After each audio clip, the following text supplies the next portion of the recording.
Guys, check this out. This is the sun. It has been out in like 3 days in Tennessee. My name is Zach Gronda. I live in the outskirts of Knoxville, Tennessee, and I'm a real estate agent. And I wanted to talk to you a little bit today about the 100% conventional loan. We just ran into this, which most of the loans that we have been working on. Oh, by the way, sorry, disclaimer, I'm not a financial advisor, and this is not financial advice. Anyway, so back in 2006, they were doing lending based on a stated income. I don't know if you've ever heard of this before, but you could literally say, the bank would say, how much money do you make? And you would say, oh, I don't know, I make 100,000. You could have made 70. But you would say, I make 100,000. And they'd be like, cool, deal. We're gonna lend you based on $100,000. So then they would give you what was called a 80-20 mortgage. So you would borrow 80% and 20% of the mortgage at a higher rate, which is essentially a 100% mortgage. So fast forward to 2022, I just ran across a 100% conventional loan. Now, here's the difference between then and now. There is no more stated income. You have to prove how much money you make.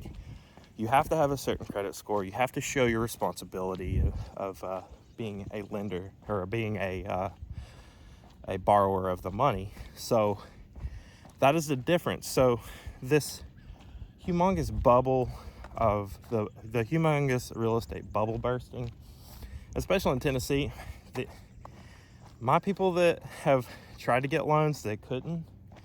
It's basically because they were either irresponsible with money or they just weren't quite there yet income wise to even be able to pay for the mortgage, and the mortgage company says no.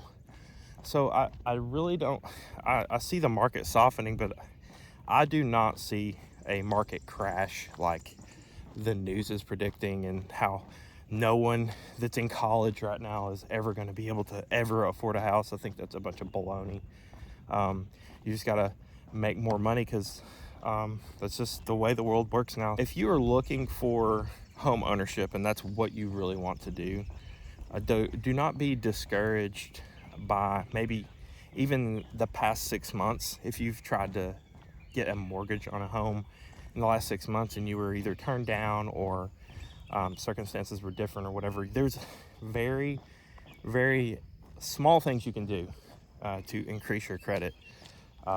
You've got to make sure that all of your credit cards are at 30% or lower. That will make your credit score jump pretty quickly. So if you have a maxed out credit card and you bring it down to like the 30% range, that will definitely make your credit score go up, also helping you utilize a higher credit score, which will then in turn be able to get you a mortgage. So small things like that. Just make sure that you consult with financial advisors. Make sure you consult with bankers that have a great outlook on this stuff to help you. But as a real estate agent, I help people do this every single day, and usually I'm the first person they come to, and then I have to guide them to this person and that person. So just be aware that you can get what you want. You just got to make sure that you move the pieces in the right place, and you can get what you want.